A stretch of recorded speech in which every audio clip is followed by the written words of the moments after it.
for the sermon today is Altering Misunderstandings, and it is heavily based on Joshua 22. The reason why I am preaching on Joshua 22 is because the weekly readings that we have in a Sabbath journal here was on this topic some weeks ago, and it really spoke to the situation that I was living in then. And as I was going to preach here, I was praying whether or not I should preach on this or Ruth, which was the reading for this week, but I understood that this was a topic that I could share today, and I believe it has a lot of things that we can learn from it. So we're going to be looking at Joshua 22 towards the latter part of the sermon today, and then we're going to look at, up until that point, kind of the background story of 2.5 tribes that were very much involved in this misunderstanding. Just starting with a little quote from Patriarchs and Prophets: "How often serious difficulties arise from a simple misunderstanding." A little personal experience on this point with misunderstandings. This is me in 2015, so already 10 years ago. I was around 11, about to turn 12, and here I am on a ferry on the way to Denmark from Sweden with my grandparents. But at this point in my life, I lived in Sweden. I had just moved to Sweden, so from Norway, and I didn't have that many friends when I moved there first. I didn't know the language that well. Speaking it, I understood it because my father is Swedish. But this particular story takes place a school day. I was in 6th grade, and we were asked to kind of make an invention or something like that in science class. And so me and my group, we were looking for some materials that we could use making this invention. And I found this yellow box with things that were kind of thrown away, like a rubbish bin, but there were things that weren't rubbish, but they were going to be thrown away. And I found these candles in there. And I thought maybe I could use this aluminium that is on the outside of this candle for our invention.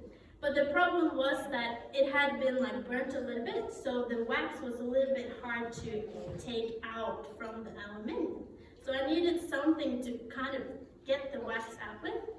And just beside the yellow box, there was this cord, and I thought it was with the rubbish. It was like a USB kind of cord. And then I thought, this feels a little bit wrong, but maybe I can use this to scrape the wax out with. And so I did, and it didn't work that well, so I kind of just left it, and then we kept on going and trying to find some other materials instead. A little bit later, our principal shows up in the classroom alongside with my teacher, and you could see on their faces that they were not happy. They had something in their hand, and they lifted it up, and it was a USB cord. And they said something along the lines of, "If you know who did this, or if you did this, you are in big trouble." And here I am, like the new girl in the class, and I'm just thinking, oh no, that is me. That was not my intention, but that was me. So the 11-year-old girl raises up her hand in front of the whole class, and she says, "That was me." And she just burst out in tears.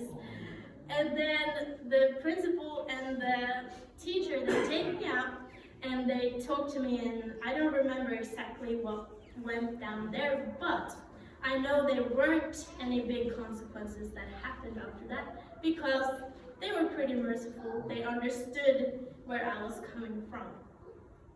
So just a little experience on how misunderstandings can either go well if you work through them the right way, or they can not go so well. Oops. So we are going to be looking at the background story of these 2.5 tribes. As I was reading through Numbers and Joshua, these 2.5 tribes were always mentioned together. And me, as I was studying, I was thinking, why are they mentioned together? So it was the children of Reuben, the children of Gad, and half the tribe of Manasseh. And we can read in Numbers 32, if you want to go there with me, just the background story of these 2.5 tribes. And we will learn some lessons, hopefully for our own day as well. Numbers 32. So the context here is the children of Israel are coming to an end of their 40-year journey in the wilderness.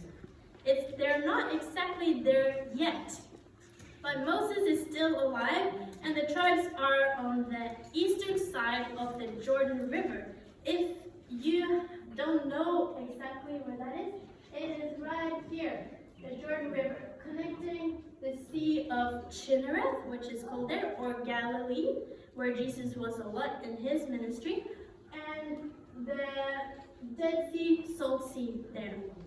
Just another interesting fact that I learned when I was reading and researching is that the Dead Sea is actually the lowest point on earth, and the Sea of Galilee is the lowest point, the freshwater lake in the world.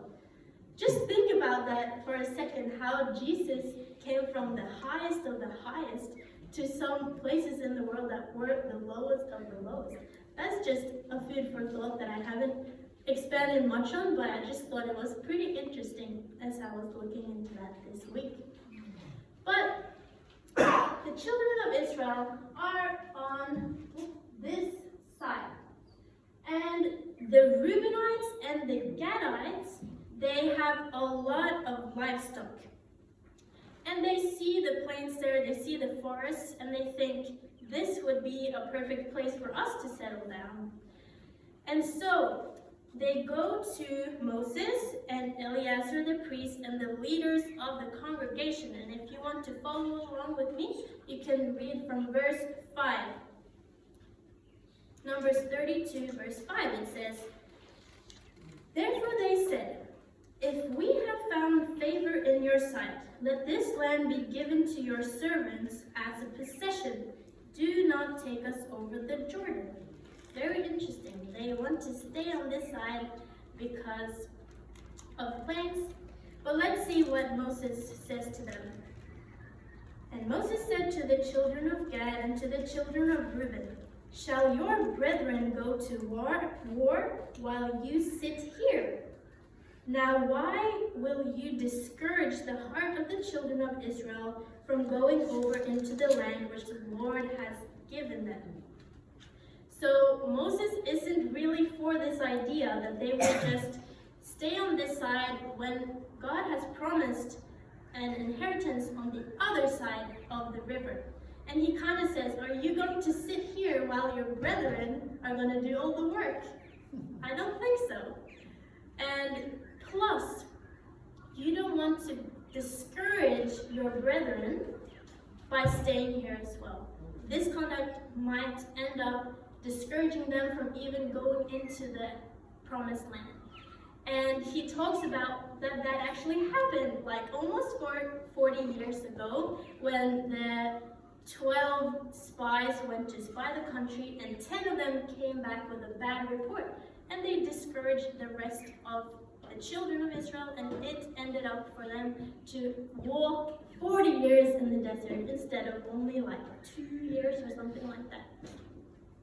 So just quickly, here when I was reading this, it kind of spoke to me, and what I understand here is, first of all, we have to be careful how our conduct might discourage someone else to follow through on God's mission.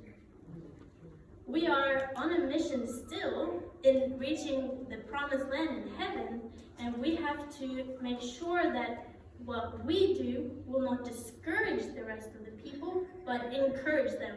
And also not just let one group of people do the work, but do it together. And as they continue, the Reubenites and the Gadites, they come back to Moses and they say in verse 16, "We will build sheepfolds here for our livestock and cities for our little ones, but we ourselves will be armed, ready to go before the children of Israel until we have brought them to their place, and our little ones will dwell in the fortified cities because of the inhabitants of the land. We will not return to our homes until every one of the children of Israel has received his inheritance." So they are willing to compromise here. They are leaving their children and their wives there and their livestock, but they are willing to go over with the children of Israel to do the work. And actually, they went in the front, encouraging all the other ones, around 4,000 of them. And so Moses talks to Eleazar the priest and to Joshua and to the fathers of the tribes, and he says, well, if they do this, then you will be able to give that land to them. So that's just a little backstory behind the Reubenites, the Gadites, and also half the tribe of Manasseh. They conquered that place on the eastern side as well. That's why they're mentioned together a lot of the time. So we go from here, from Numbers 32 and to Deuteronomy 34, where Moses dies and Joshua takes over as a new leader. And in Joshua 1, we see how this promised land is being conquered all the way through to 21, where these things happen and the land is being divided. And in Joshua there, it takes a couple of years. I've seen while researching around maybe 7 years. But so they were gone from their children and from their wives all this time. So come with me to Joshua 21. Joshua 21, still in the Old Testament. And I just want to read this as well because it is very encouraging for us today as well. Joshua 21, verse 43 to 45.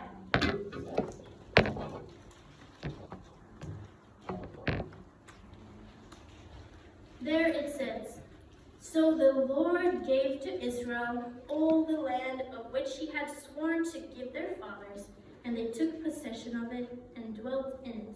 The Lord gave them rest all around according to all that he had sworn to their fathers, and not a man of all their enemies stood against them. The Lord delivered all their enemies into their hand." And especially this verse is very beautiful.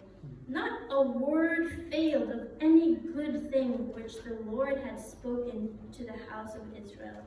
All came to pass." So we see the promise that God made to Abraham all those years back is being fulfilled and was fulfilled right here. And also for us today, God's promises are still true. He has a lot of promises for us, for you, in his word. And you can be sure to trust them because God cannot lie. If you're going through a period of time right now where you feel like, I don't think that this will be possible or anything, believe that God is faithful to his word and he will keep his promises. Now, coming to Joshua 22. The 2.5 tribes are now free to go to the land which they possessed or which they got like 7 years ago. They had been faithful in the mission of God. They have been encouraging the the people of God instead of discouraging them. And I don't know about you, if you've ever been on a mission trip. I know I have. These past 2 years I've been very privileged to go to both the Amazon and to Fiji on a mission trip. And it is a beautiful thing when you know you are in God's mission and you go there, you have a purpose. In these two instances, we were building a church, both in Fiji and in the Amazon. And you are using your gifts that God has given you to bless other people. And also, you might use some abilities that you maybe didn't think that you had, but God can still use those. And so, when you are on this mission, you're working hard, you maybe shed some sweat, maybe some tears, and maybe some blood. Often there are some scratches. And it comes to an end. You're gonna go back home, go back to your family, and go back to the comforts of life. And it is a little bit of a bittersweet experience, but it is a joy to come back to your family. And here we see the 2.5 tribes are in this position. They're about to go back home to their wives, to their children, and to their livestock. But the thing was, they were going to live on the eastern side of the Jordan, and the rest of the people of God were on this side of the Jordan. And the tabernacle or the sanctuary was in Shiloh, here in the western side. And so as a leader, Joshua was a little bit anxious that when they went back to their land, that they would fall into the practices of the surrounding nations and to fall away from the true religion, the true God. And so in Joshua 22, verse 5, he says to them, "But take careful heed to do the commandment of the law, which Moses, the servant of the Lord, commanded you, to love the Lord your God, to walk in all his ways, to keep his commandments, to hold fast to him, and to serve him with all your heart and with all your soul." So he reminds them once again that when you go back home, don't forget everything that we have been teaching you up until this point. And the same for us, I think, even if we've been on a mission trip or even if we had a good week of staying close to God or even being on a camp, a spiritual camp, when we go back home, it is still, we need to remember to do everything that we have learned, to walk in it, to hold fast to him. And just another quote from Patriarchs and Prophets.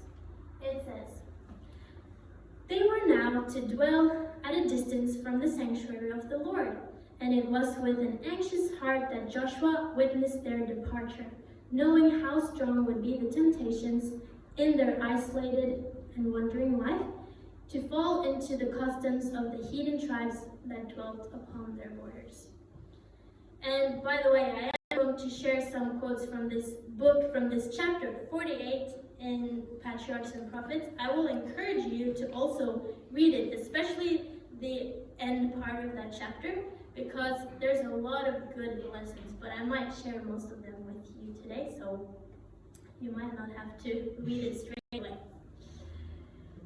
Then we see, as they are going back to their families, from verse 10 in Joshua 22, it says, "And when they came to the region of the Jordan, which is in the land of Canaan, the children of Reuben, the children of Gad, and half the tribe of Manasseh built an altar there before the Jordan, a great, impressive altar." This is an interesting thing that happens right at this point. We don't know how long it took for them to make this altar, but it was big, impressive, so it must have taken a little bit of time.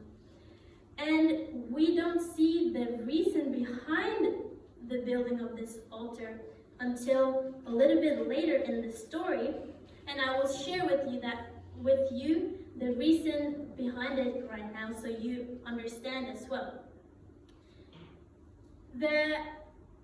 These people were scared that as time went by, the children of the western side of the Jordan would look at the eastern children and think, what do you have to do with the Lord God of Israel?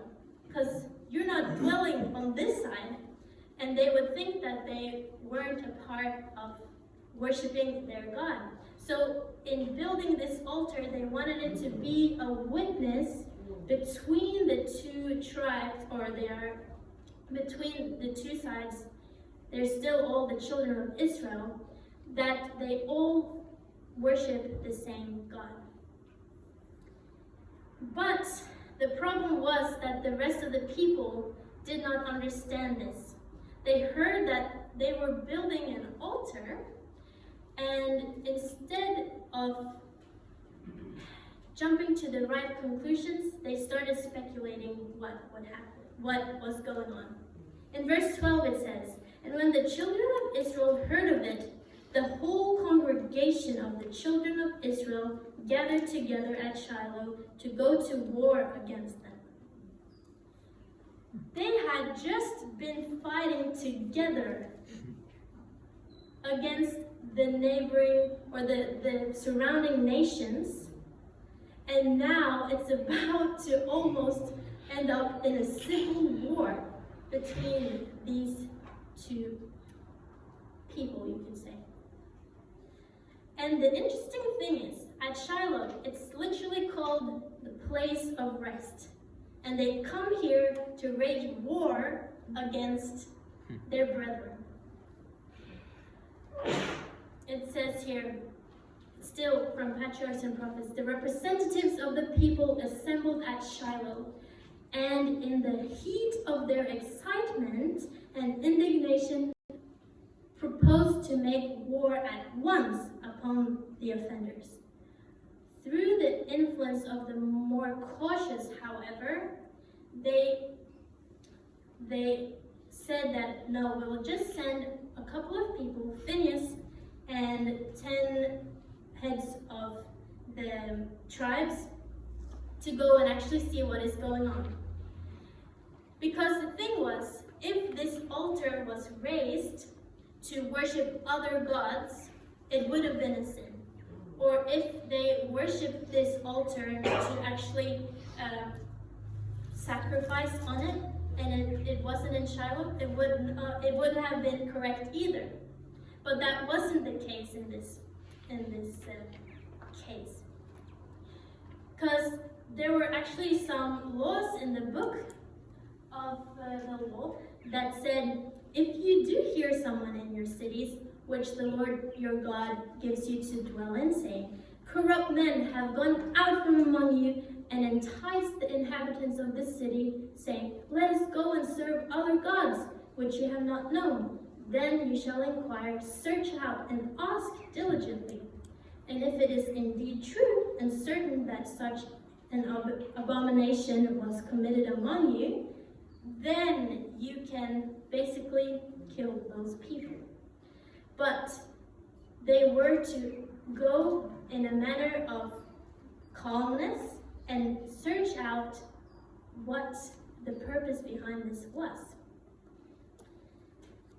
And so it is important for us to understand that in a moment where there seems to be something happening that doesn't seem to be according to God's plan or the right thing, we need to not jump to hasty conclusions, but to talk together and to figure them out.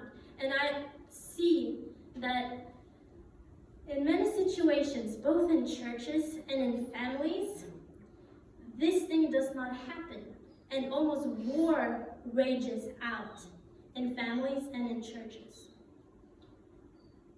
And so the 2.5 tribes, they had actually been at fault in not explaining exactly what was going on, but the other tribes were definitely also guilty because they met them with a sharp rebuke.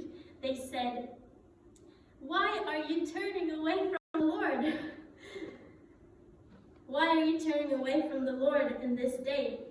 And they referred to 2 other instances when the children of Israel had gone against what the Lord commanded them to do. One in Peor, you can read about that in Numbers 25. If you want to, you can write that down and read it later. Or what happened in Joshua 7 about Achan, this one person that coveted and stole and hid something that he should not have done, and that ended up in 36 of the Israelites being killed. So the sin of one man blotted out at least 36 of the people. So the thing was, the Israelites, they didn't want this to happen again, but they met them with a sharp rebuke, which they should not have done. Here, following on the first little quote that I showed you this morning. How often serious difficulties arise from a simple misunderstanding, even among those who are actuated by the worthiest motives, and without the exercise of courtesy and forbearance, what serious and even fatal results may follow. Instead of making courteous inquiry to learn the facts in the case, they had met their brethren with a censure and condemnation. Had the men of Gad and Reuben retorted in the same spirit, war would have been the result. While it is important on one hand that laxness in dealing with sin be avoided, it is equally important on the other to shun harsh judgment and groundless suspicion. So here we see that the 2.5 tribes, they were accused, and they could have met them with the same spirit, and that would have made everything so much worse. But having this spirit of humbleness and understanding, it was avoided. And it's important, as it is saying here, that dealing with sin is a big problem. We can't be lazy in dealing with sin, but we can't go forward with it with harsh judgment and groundless suspicion. Are you with me so far? Yes. Yeah. Yes. I think these are very valuable lessons that I want to apply to my life, and I hope that it is speaking to you in different places in your life as well. I read this little commentary, or just parts of it, and it says, anger is 1 letter short of danger. Anger is 1 letter short of danger. So just think about that next time you might get a little bit heated in your families or in other situations. Some other verses that I would like to share with you is from Romans. Romans 10 verse 2. Let's go there so we all have something to fiddle with for a second. Romans 10 verse 2.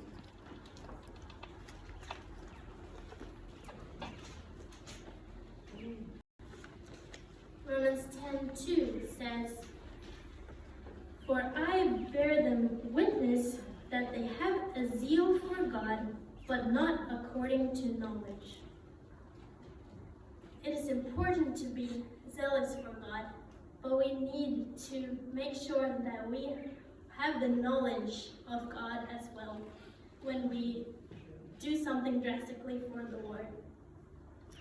Then again, 2 other verses. In John 7:24, there it says, "Do not judge according to appearance, but judge with righteous judgment." And I think this is very important. As I have said, in family situations, in spiritual family situations, in the church, God's desire for us is to live as far as we can in unity with each other, as long as it doesn't compromise on truth. But in John 13:35, it also says, "By this shall all men know that you are my disciples, if you have love for one another." I know that sometimes it's the hardest to be kind to the people that you love the most.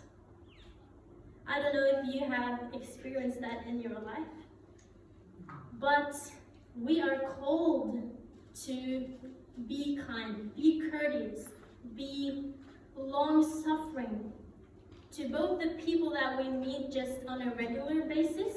I find for me that is easier to just be kind for a little bit than to be overbearing or kind and continuously kind with the people that are with me all the time. But we are called to love one another. And this, friends, it doesn't come naturally. We need God, we need Jesus to help us in this point. So if you feel like you're struggling in this point, run to the feet of Jesus and ask him to help you to have this love for the people that it might be the hardest to love. Again, another very important verse in 1 Peter 3, verse 8 to 9. I would like to go there if you want to go there with me. 1 Peter 3, 8 and 9 says, "Finally, all of you be of one mind, having compassion for one another. Love as brothers, be tender-hearted, be courteous, not returning evil for evil or reviling for reviling, but on the contrary, blessing, knowing that you were called to this, that you may inherit a blessing."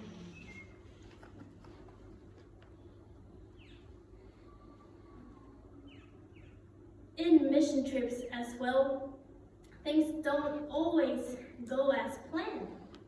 And as our leaders, and mostly Lucas has been reminding us of, is we need to be flexible at some parts. We need to understand each other for it not to blow up for small misunderstandings or small things that might not go as planned will blow up and will ruin the mission.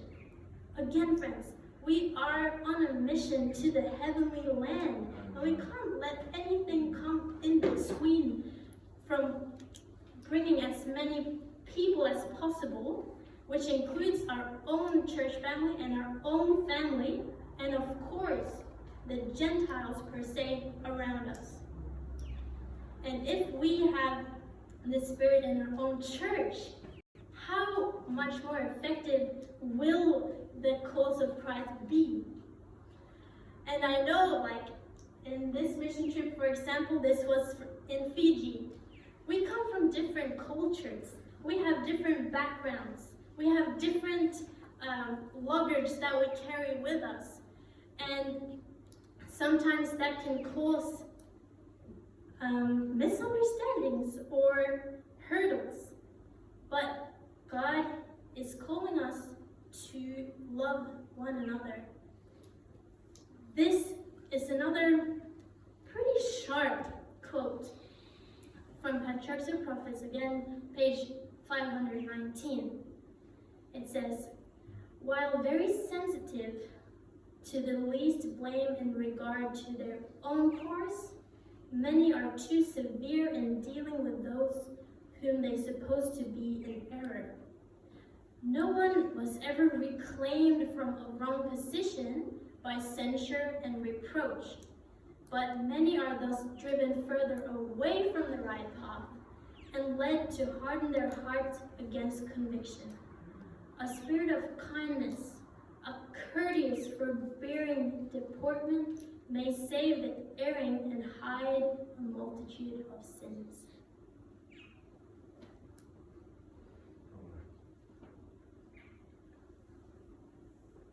A soft answer turns away wrath, but a harsh word stirs up anger. Proverbs 15, verse 1. Proverbs 10:12. Hatred stirs up strife, but love covers all sins. It is my prayer, my friends and my family, that we stay connected to the vine,